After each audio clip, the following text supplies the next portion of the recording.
எண்மண் எண்மக்கள் யாத்திரை அண்ணன் அண்ணாமலை அவருடைய எண்மண் மக்கள் யாத்திரை மீண்டும் தொடருமா? நிச்சயமாக மாநிலத்தினுடைய தலைவர் அவர்கள் என்ன சொல்லியிருக்காங்கன்னா, எண்மண் எண் மக்கள் 2.0 2வது முறையாக அவர் மாநில தலைவராக இந்த மாதம் கடைசியில் தேர்ந்தெடுக்கப்படுவார்.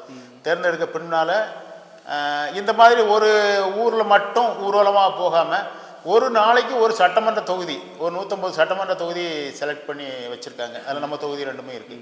ஒரு நாள் முழுவதும் ஒரு சட்டமன்ற தொகுதி, பல்வேறு நிகழ்ச்சிகள். அந்த நிகழ்ச்சிகள்லாம் என்னென்னலாம் போகிறாங்க, எப்படி மக்களை சந்திக்க போகிறாங்க அப்படின்னு சொல்லிட்டு நடைபயணமாக இருக்காது. நிச்சயமாக ஒவ்வொரு இடங்கள்லையும் வந்து இந்த இடத்துல ஒரு கிராம சபை கூட்டம் மாதிரி மக்களை சந்திக்கிறது, இன்னொரு இடத்துல ஒரு பொதுக்கூட்டம் மாதிரி சந்திக்கிறது, ஒரு இடத்துல ஒரு திட்டங்களை திருப்பி மகளிர் சந்திப்பு, இப்படி இன்னும் அவங்க திட்டமிடலை.